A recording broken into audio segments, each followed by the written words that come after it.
talk about the hard choices facing America's national security and foreign policy communities. I'm Melanie Marlowe of CSIS with Chris Preble of the Atlantic Council and Zack Cooper of AEI. So, Chris, how's the new office? The new office is just like the old office. I'm literally in the That's same like a song, seat. right? The same seat. No, it's true. I started at Atlantic Council yesterday virtually.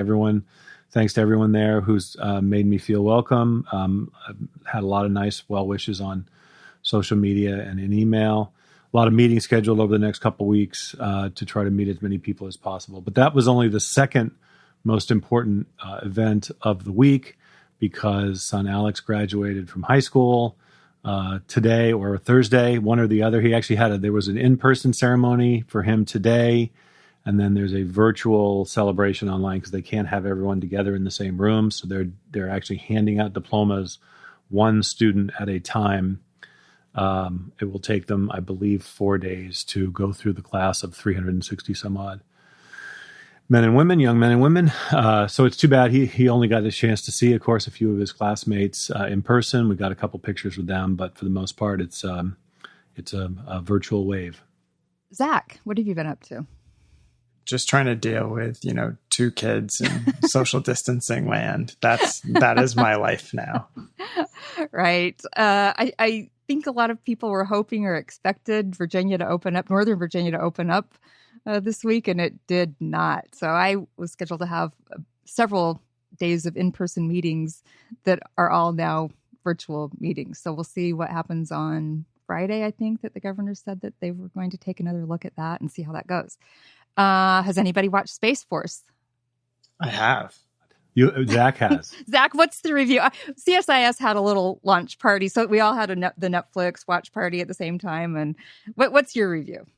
I thought it was better than it got very bad reviews for those of you that haven't read the reviews. But I thought it was better than the reviews. But that may be that's a low bar. That's a low bar, and it may be because there's a little bit of international relations theory in some parts of it, which I kind of loved. Which maybe we should do a whole show on.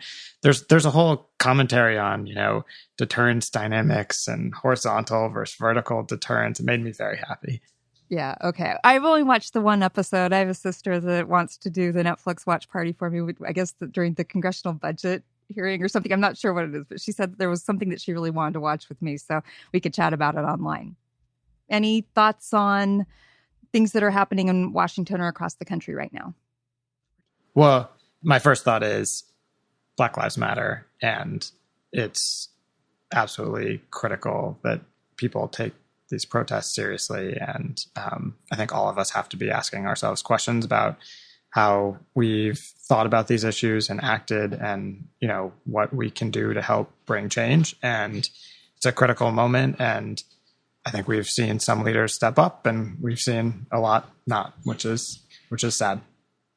What Zack said times two. And the one other thing, which is something that I've talked about often, is that it reminds us that our divisions at home are a national security issue, and we must heal them. And we have not taken that problem seriously enough. And I think the national security community needs to think in those terms. Agreed. We've seen all the protests and demonstrations around the world calling on us to be better than we are, and we need to take that seriously. I'm happy to see the Army reconsider their previous decision to not rename bases named after Confederates, and I hope that they can pick appropriate individuals after whom they can name those. Right. So. And once again, the Marine Corps leading once again on Stars and Bars. Yeah. And happy to see some pieces in War on the Rocks on this topic in the last 6 months. So great. Okay, well, let's move to our main article, which is written by former Secretary of Defense Bob Gates, and it is "The United States Must Recover the Full Range of Its Power in Foreign Affairs." Well, I really like Bob Gates, so I don't know what you guys feel about him, but I did like him as Secretary of Defense. He started his career in the Air Force, then went quickly into the CIA, moved up into the CIA, became director of the CIA. During that time, he created the Office of Military Affairs there to assist the CIA's support to military planning and exercises, which we may come back and talk about a little bit. He was the Deputy National Security Advisor. He was the president of Texas A&M, and then came back to be the Secretary of Defense from 2006 to 2011 under both presidents George W. Bush and Barack Obama. So he has a long career in government, a little bit outside of it, so a lot of general experience. Now, when I first read this article, I'm going to admit I didn't think a lot of it because maybe it was so sensible. It just didn't strike me as anything earth-shattering. And then I did see so much on the Twitterverse about it, and Chris suggested it. And I took a second look at it and thought there probably is some room for us to have some conversation and some disagreement. This is a shorter version of a speech that he gave in 2007 at Kansas State University, where he essentially lays out many of the same points and develops them further. I like this article partly because he does give some concrete policy recommendations. And while I don't always agree with them, I think it takes some guts to do that. And that is something that we sometimes are missing in the articles that we choose. Now, while he was very critical of the Obama administration in his book Duty, as I'm saying this right now, I don't think that he even mentions Trump or Obama in the piece. I could be wrong, but at least it's not. He mentions Obama critically. He mentions Obama Libya. in the context of Libya. Yeah. Oh, that's right, Yeah, because he has that long discussion of Libya. Yes, okay. But I didn't feel like he was directing this personally in the way that he may have felt some animus in other situations. We know that he's criticized Biden on more than one occasion for how he felt that Biden mistreated the military. So the article is a call for a foundational reassessment of national security policy and institutions and even policymakers. And he is critical of presidents, of Congress, and even the American public for over-reliance on the United States military to achieve perhaps unclear objectives, but too many objectives, that we depend on them for a large variety of programs and too many undertakings. He says, though, at the beginning, a strong military underpins every other instrument of American power, and so every president must ensure that the U.S. military is the strongest and the most technologically advanced in the world, capable of dealing with threats from both non-state actors and great powers. But across the political spectrum, he says, there is a belief that post-Cold War presidents have turned too often to the military to resolve challenges abroad. I would say it's not just presidents, and I think that as we, discuss further, he's not really just saying it's presidents either. So my question is our foreign policy over-militarized? If so, why? Is there something about the military that makes it an easy instrument to be used? Is it institutional? Is it congressional or executive over-reliance? Is it because of technology? Because now we can just send in drones and we don't worry so much about putting boots on the ground. Is it because political appointees come and go, but military officers stay and often have 25 or 30 years of experience and know how to move around and up instead of out? Now, he goes on and says, not every outrage, every act of aggression, every oppression, or every crisis should elicit a U.S. military response. With restructuring and more resources, Washington's non-military instruments can contribute to a remarkable symphony of power. He sounds, dare I say it here, like he has a lot of restraint. Now, at least I will say for some of the smaller things, the slighter aggressions. But do we have a larger plan? Can we resist some of these smaller engagements in the service of larger objectives? And he talks about how important decisions were during the Cold War. In his longer speech, he talks about the Helsinki Accords.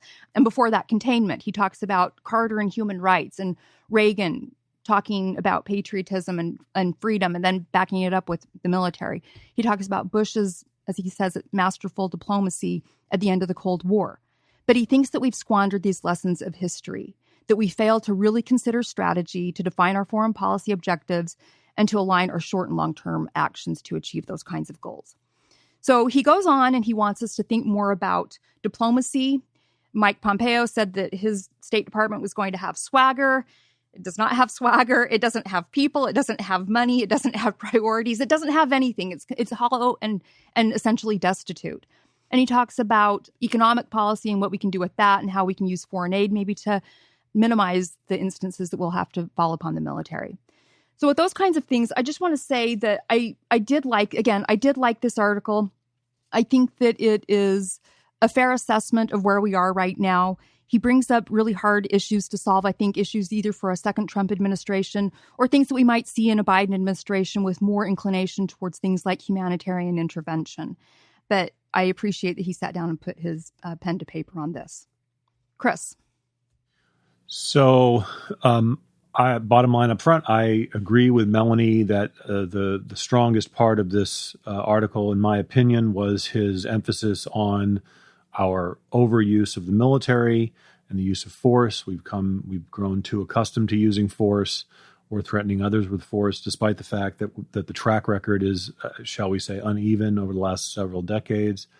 I'm less convinced, and I hope we get into this in our discussion, I'm less convinced by his claim that other non-military means can achieve the same grandiose ends that we have set out for ourselves as a nation. And so that's the message that I'd like to sort of emphasize above all others, is that restraint, which he does use that word, restraint means revisiting or limiting both our means and our ends.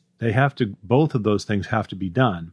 So whereas Gates writes, the fundamental flaws in U.S. foreign policy since the end of the Cold War are that Washington has become overly dependent on military tools and has seriously neglected its non-military instruments of power, I would have phrased that slightly differently. I would have said, a fundamental flaw in U.S. foreign policy since the end of the Cold War has been Washington's over-reliance on military tools and its neglect of non-military instruments of power, many of which reside outside of government's control. So we have to remember that. And that's part of my frustration with this article, is how much of what he proposes in terms of non-military instruments are other agencies of government.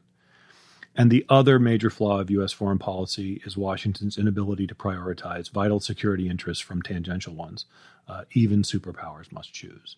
Again, I don't want to diminish how important it is for someone like Bob Gates to step outside of what Barack Obama derisively called the Washington playbook, and to question the overuse of the military. So I don't want to take anything away. It is important that Bob Gates wrote this article in Foreign Affairs magazine, the very center of the foreign policy establishment. But I'm troubled by the presumption that he sort of comes back to, which is, at the end of the day, the United States cannot revisit any of its ends because the world will collapse into utter chaos if we do. Zack. Well, I think you've both raised some really important challenges with this piece. Melanie, you started by mentioning this line that Gates has in the piece. He says, "A strong military underpins every other instrument of American power." I'm just not sure that's true.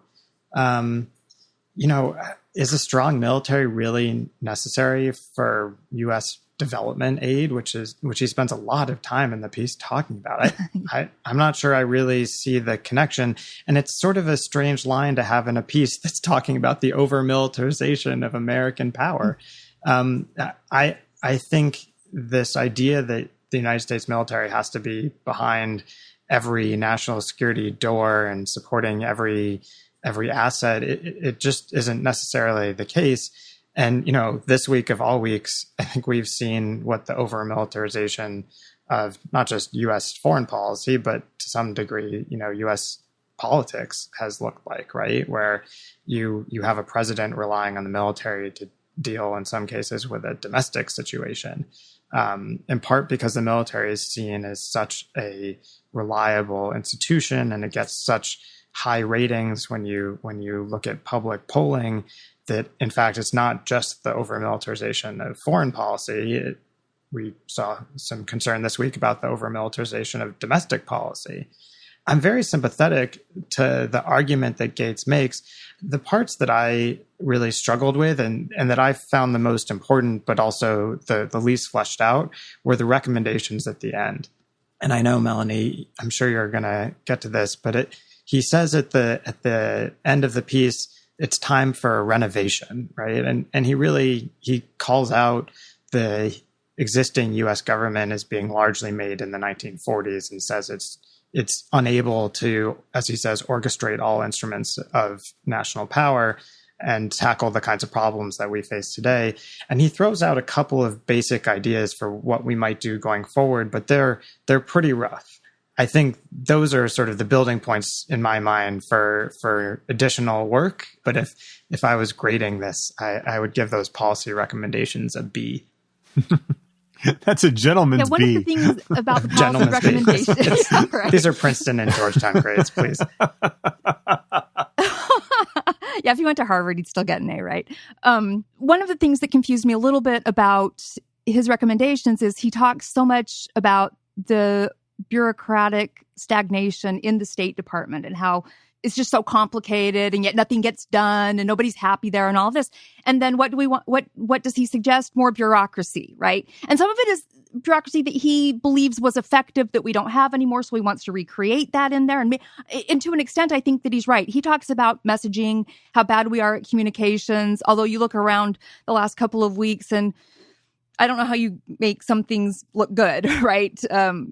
You can put lipstick on a pig and it's still going to oink. But I understand some of the things that he's trying to do and trying to streamline the things that he thinks are the most available, the most helpful, the least threatening around the world. My grandpa worked for USAID. In the 60s, he was all over Africa teaching people how to farm. In the 70s, he was in Korea and Iran. I know, we've wondered ourselves what he was really doing. But he was going around, cultivating farms, but cultivating goodwill and trying to help people become self-sufficient and independent, not reliant on bad forms of government, things like that. And so I understand sort of that kind of impulse to want to do those things. Now, does that have to be, as Zack brought up, is the underpinning of that military might? No. I don't know. Probably not. Now, I get that he's trying to do this comprehensive overhaul of foreign policy, but saying that at the very beginning of the piece and bringing that in makes it a little complicated. Another thing that confused me a little bit was he talks at the very beginning, he begins the article and ends the article talking about American leadership, that we will go back to this dog-eat-dog, might makes right world, and further from one shaped by international cooperation and peaceful resolution of differences if the United States does not accept the burden of global leadership. I want the United States to have a strong presence in the world. It's been embarrassing for the United States to see all of these debacles taking place in the last 6 months here, and that we can't get our act together. We can't help others. We can't help ourselves very well.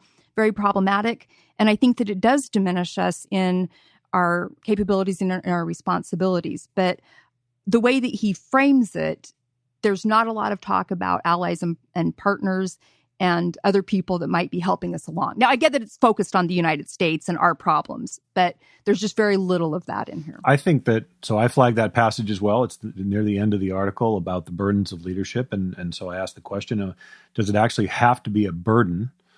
Does it have to be America alone bearing this burden or primarily bearing this burden? And so you're absolutely right, Melanie. I didn't think there was enough reference to allies and partners.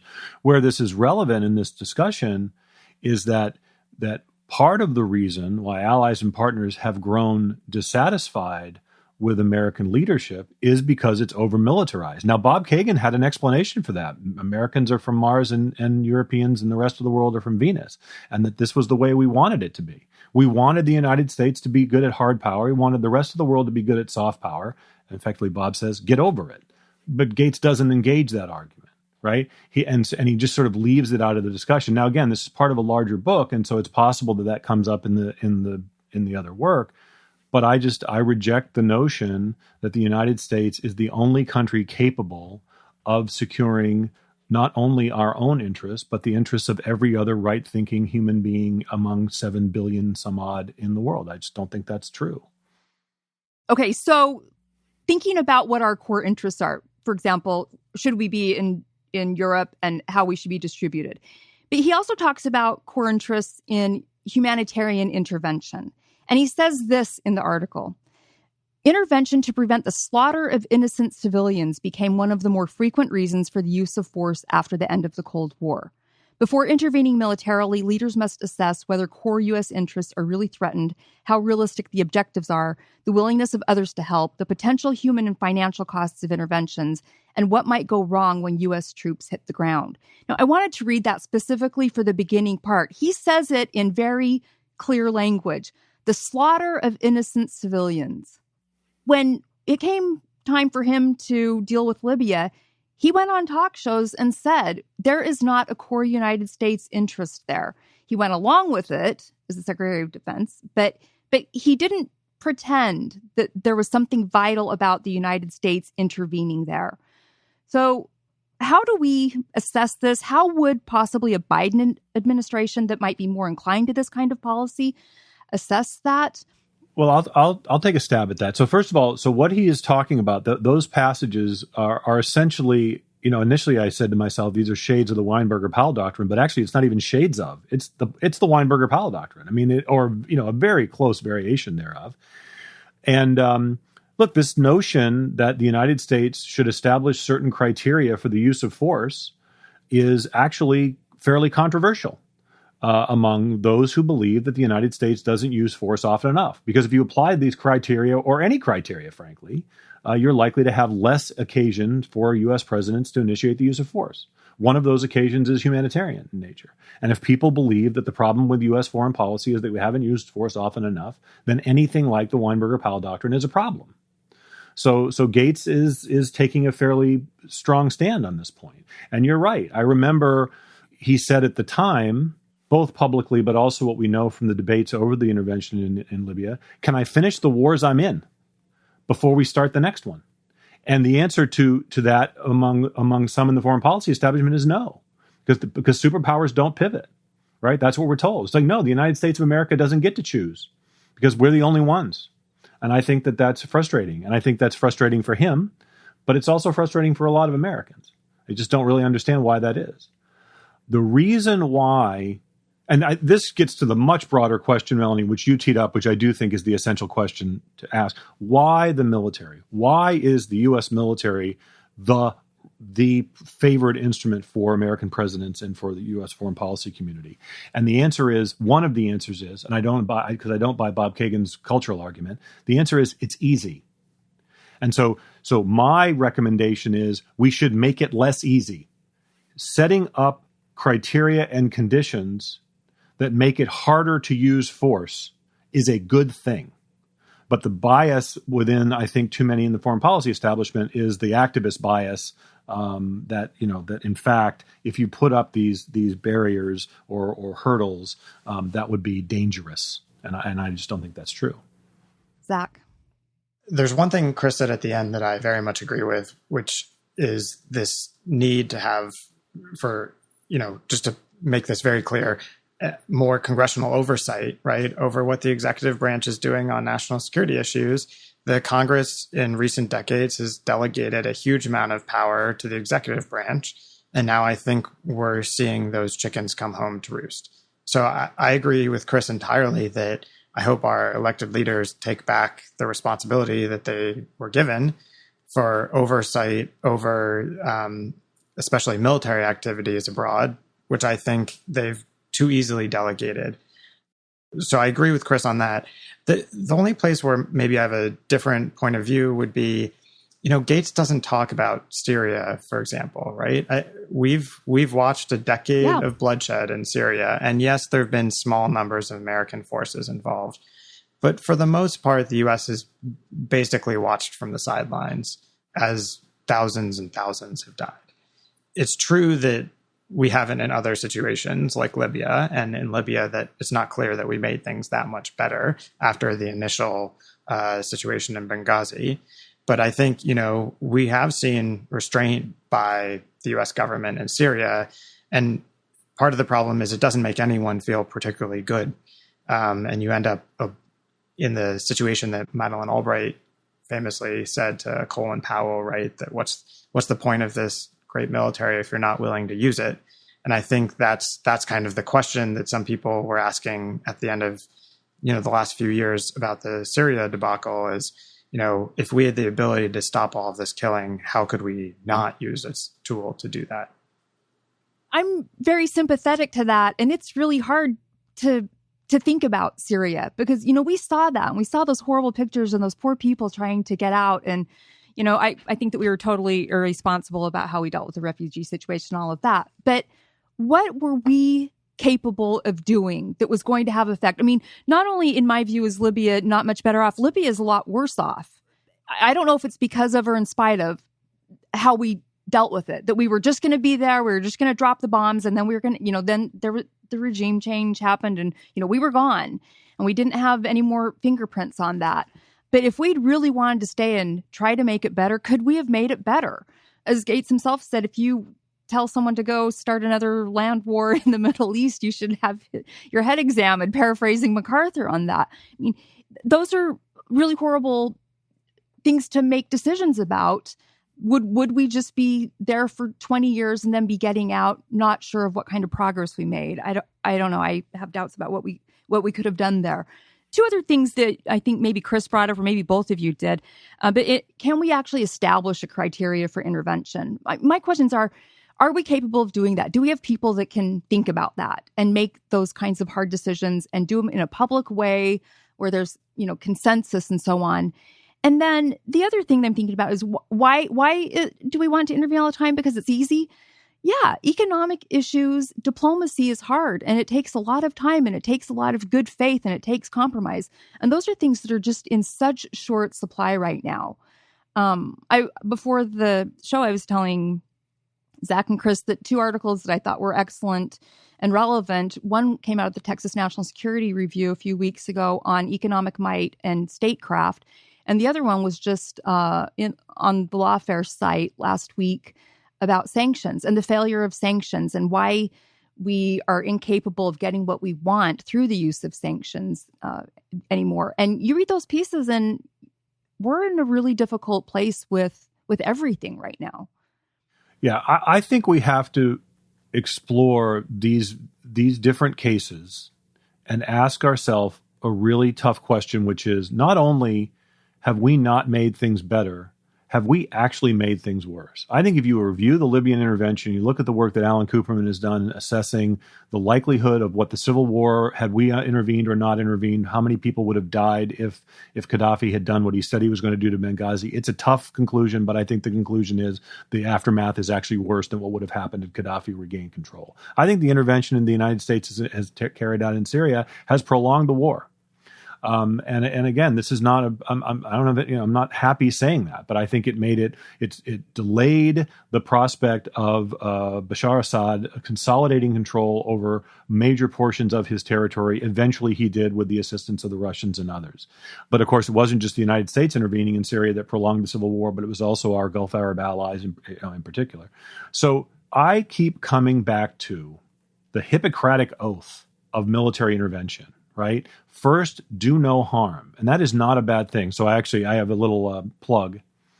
Will Ruger and I just published a chapter in a book the chapter is entitled, Don't Do Stupid Shit, A Defense. That's the title of the article. And it takes off on, that's what Obama said. And I think there is merit in asking hard questions before the military intervention begins, or the intervention, again, when we are arming proxies. That is intervention. That's what we did in Syria. That's also what we did in Libya. When we do that, then we are intervening in a civil conflict. And to your first question, Melanie, and this is what Zack said, and I agree with it completely. There are 535 members of Congress in House and Senate, by my count, plus a couple delegates, right? Any one of those people in a hearing can ask a question if they're especially on the relevant committee. And any one of them could ask the kinds of questions that Gates tees up in this article, or that Cap Weinberger did in his speech, and that Colin Powell teed up in various articles in Foreign Affairs. Any one of them can ask those questions in a public forum of a government official defending the decision to intervene. And that, it's not rocket science. Just ask questions and have them explain it in public. Yes, they could. But they don't. You look at those hearings and they're empty unless something bad has happened. Right. And then everyone is there asking the same one question about how did you let things go so terribly wrong, as though they had nothing whatsoever to do with it. I guess that's my despair, and my constant despair, as listeners know, is I really am concerned about our institutional capacity to make change. Now, maybe that will take an abrupt turn here in the next couple of years. I don't know. I just really am worried about. I'm worried about the people filling the institutions. Just to take that one step further, right? I mean, you had this week Secretary Esper and Chairman Milley, who were asked to come up to the House Armed Services Committee and testify about their actions.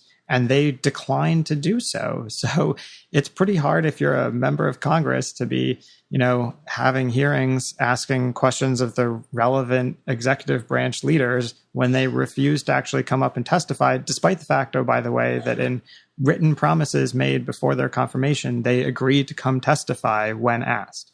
I think it undermines our democracy, absolutely, for all of the reasons that both of you have stated. And Senator Risch, chairman of the Senate Foreign Relations Committee, which has jurisdiction over the State Department, last time I checked, has been attempting to get Secretary Pompeo to come to the Senate and testify on the State Department's budget request. And after repeated attempts, Risch has just given up. I mean, J. William Fulbright is rolling in his grave right now. It's unbelievable, the lack of oversight from the Senate Foreign Relations Committee on U.S. foreign relations right now. It's shocking to me. What are your thoughts on anything else that he recommends or suggests, anything that you would modify or completely throw away altogether? Well, let me just say quickly, I share your frustration, Melanie, that the solution to bureaucracy is more bureaucracy. I just don't get that. And to me, that is what these policy recommendations amount to. It really neglects the instruments of American power and influence that are not federal government agencies, that are not federal government employees. It just ignores what role these things play. One example, just quickly, I don't have any particular gripe about the U.S. Information Agency and its successors, the Voice of America, and things like that. Meanwhile, we're watching today. As before our very eyes, the Trump administration is trying to turn VOA into a taxpayer-funded Fox News, right? Because they're not sufficiently supportive of the administration's policies. I don't think that's a solution that many Americans, or at least the 50% or so more than that, who are skeptical of President Trump's intentions. I don't think that's going to win a lot of support right now. And when a Democratic president tries to do the same thing and put one of his favored people in charge of the agency that oversees, used to be the Board of Governors, and now it's called something else. Is that going to go over? No, it's going to be caught up in partisan politics like everything else these days. So I find that that the nonprofit sector, the private sector has a lot of tools for sending messages about the United States too, and some of them are actually quite effective. Well, look, I started my career as a bureaucrat, so the answer to problems is always more bureaucracy and more PowerPoint slides. They can solve everything. Here's a part of the Gates argument right at the end that I found pretty convincing, and it's something that you mentioned came up in the piece that David McCormick and others wrote in War on the Rocks a few weeks ago in the Texas National Security Review, actually, is this argument that we need some economic statecraft body organization more than what we have today.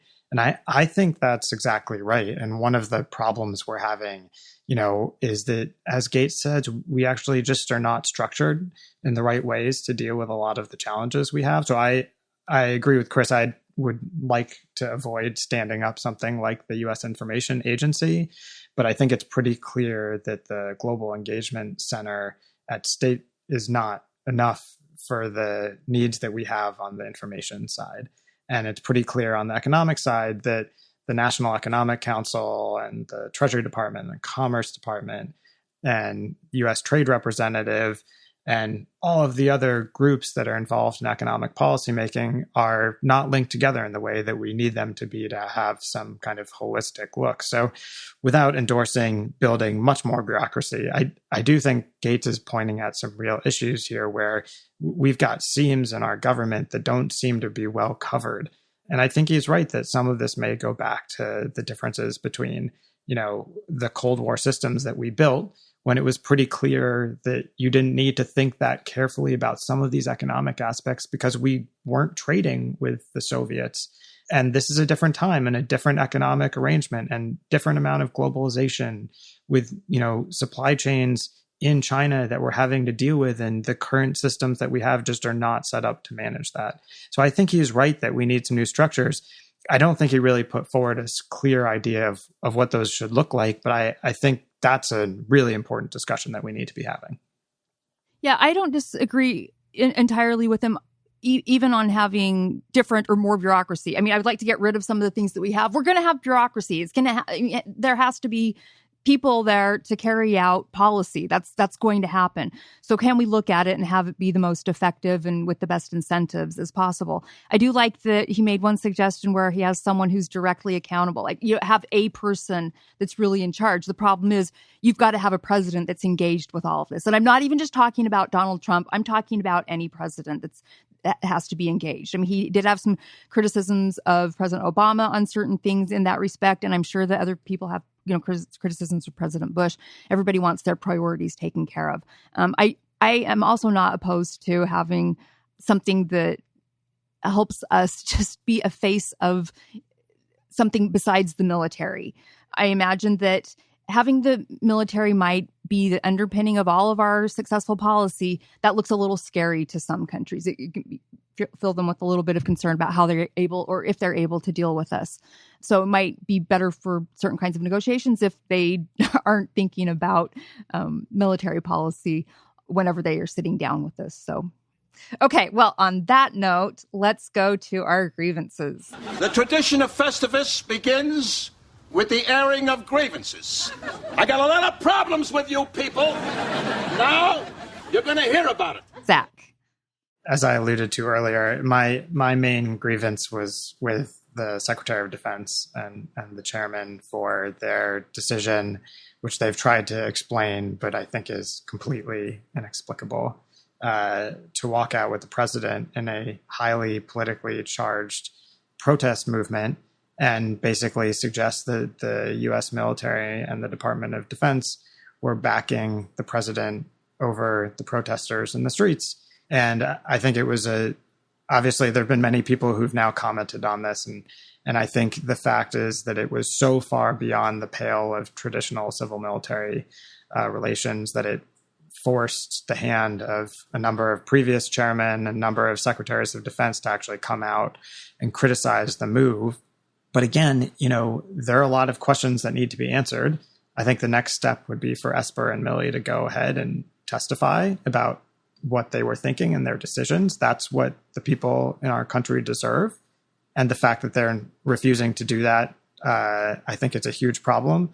And then just finally, this isn't something that just started this year. I think we've seen at least a decade of erosion of civil military relations and a growing strength of the military institutionally in the Pentagon. And this is certainly accelerated under the president, but it didn't start under him. And I worry that if we don't try and get our hands around this, we're going to find that actually we're in a very dangerous situation where we have a military which largely thinks it should be running itself rather than having the civilians in charge the way the Constitution actually intended. Chris. Well said. My grievance is with GOP senators who seem prepared to roll over in the face of the Trump administration's repeated and blatant abuse of Section 232. This is a legislation that allows him to do as he pleases on trade under the banner of protecting national security. Senator Chuck Grassley, who's the chair of the Senate Finance Committee, admitted that there is no desire among Republicans to oppose Trump heading into November. Now, that by itself isn't exactly newsworthy, but as Mark Bush wrote in The Hill last week, quote, "The timing couldn't be worse. Trump just launched his 7th Section 232 investigation, this time claiming that imports of mobile construction cranes imperil U.S. national security. These cranes are imported from Austria, Germany, and Japan. But like in steel and aluminum and autos, Trump is just as inclined to use Section 232 against allies as adversaries. The legislation is now his go-to means of exceeding U.S. tariff commitments at the World Trade Organization." Bush goes on to explain that Section 232, which dates back to 1962, hadn't been used before Trump came to office.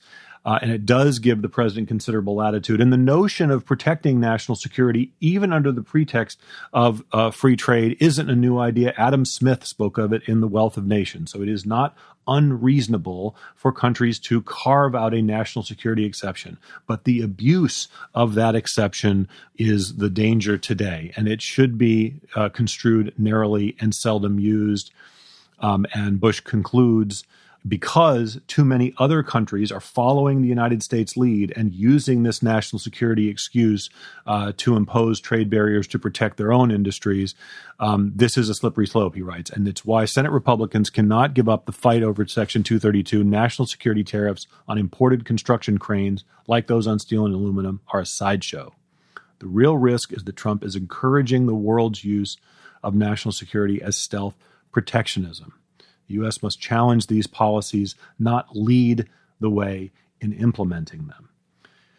So that's my grievance. And I'll just close with this, because we hear a lot about American leadership and we hear a lot about the principles that the United States is committed to. And one of them is supposed to be the notion of free trade. And I do think that for a good part of our history, and especially since the end of the Second World War, the United States has been an advocate of trade, although there certainly have been exceptions. But I struggle with the idea that American leadership is the sole hope for saving this world from disease, pestilence, war, poverty, misery, despair, etc. I think there are other countries and people that want to stop those things too, and uttering those things shouldn't make someone be written out of polite company because he doesn't believe in American exceptionalism. Other people are committed to preserving these principles too, but if they watch the United States abuse these principles for our own narrowly construed self-interested and very narrow self-interest for only a few Americans at the expense of most others, then we are in a very dangerous spot. Mine's really short. My grievance is with President Trump wanting Russia back in the G7 after its indefinite suspension from the group following the 2014 annexation of Crimea. He also proposed inviting Australia and India and I think South Korea. I'm not super opposed to inviting them to come along for the ride, but Russia, no. Amen. Okay. Niet. That would be niet. Yes, that's correct. That's right. Okay, how about some attaboys? Zach. My attaboys go out to two Air Force leaders who I think have been important in leading the conversation about race, not just within the Air Force, but I think much more broadly. So the Chief Master Sergeant of the Air Force, Keothel Wright, he's spoken several times now about his experiences, and I think he's been just extremely thoughtful and thought-provoking about not just his experiences, but the experiences of others within the Air Force and more broadly in the African-American community. And then the second attaboy is for General Charles Q. Brown, who at the moment is the commander of Pacific Air Forces, but probably by the time you listen to this will have been confirmed as the next Chief of Staff of the Air Force, the first service chief, the first Black service chief in history. An incredibly important fact that, it's shocking that this has taken so long, but it's good that it's finally happening. And he also has spoken publicly in the last few days about his experiences as a Black officer, and everyone should listen to it. It's tough. It's tough to listen to. If you watch him, it's tough for him to talk about. And I think for those people that don't think racism is that much of a problem or not that much of a problem in the military, I think everybody should listen to those two leaders and what they're saying. Very good. Very good. Thank you, Zach. My atta people is to everyone in the graduating class of 2020. Now, that includes high school and college seniors or anyone who completed a degree program and who looked forward to hearing their name called and walking up on stage to receive their diploma. This atta person is for you. We've all had to endure a lot during the COVID pandemic, and we're not out of the woods yet. But I just wanted to give a shout out to those mostly young men and women who are looking forward to that next stage in their lives or just getting started in their careers, and who might have to wait just a little bit longer to do that. So that, of course, includes my son Alex, but also my niece Katrina Frericks of the Purdue University College of Veterinary Medicine class of 2020. She was virtually handed her diploma last month, and her sister Nicole Frericks, who just completed her medical residency at the Cleveland Clinic. We'll all get through this, but specifically to the grads, you will too. And in the meantime, hearty congratulations on what you have accomplished. Okay, my attaboy, my main attaboy, goes to Britain getting it together on Huawei. Some might say because of, others might say in spite of President Trump's pressure on Boris Johnson and threats to exclude Britain from some intelligence sharing. So it appears that Britain is reconsidering its previous decision to allow the Chinese tech giant into its 5G networks. Now the company may be completely excluded by 2023. Now, this is not without risk. China is now putting pressure on Johnson, threatening to disrupt the $90 billion in trade between the countries. Will it actually happen? I don't know. It will be very expensive for Britain, and it may not work well if other European countries aren't willing to remove Huawei components from their systems as well. But I'm happy that there's at least a spark of renewed interest there.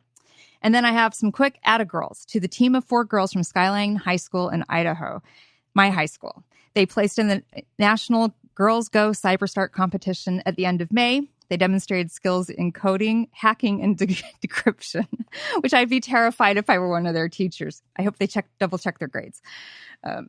They were helped in their preparation by a grant from the Idaho Nuclear Engineering Laboratory. So congratulations and well done. Okay, what are you up to this week? Zack? More of the same? Yeah, more. Sitting in your beautiful office, surrounded by all your books, finishing up all the details of your new book. So I finally have gotten the new book in. It's under review. We'll see what they say. So either the next podcast or two, if you think I'm in a particularly bad mood, that's probably the reason. So now onto other things. Trying to sort of package a couple of old pieces that had been put down for too long on the Trump administration's approach to alliances and its approach to China policy. Great. Chris? Very good. Lots of meetings, lots of Zoom meetings, lots of team meetings, and then we'll be on vacation the week of the 22nd. Great. That sounds lovely. I'm doing an event for CSIS on COVID and the military. It's actually tomorrow, which will be passed when you are listening to this. So I'll make sure that there's a link to it in the show notes. Okay. Well, thank you for listening to this episode of Net Assessment. You can follow us at CA Preble, at Prof. Marlowe, and Zack Cooper. And you can follow all of the War on the Rocks podcasts at Warcasts. Until next time, be well.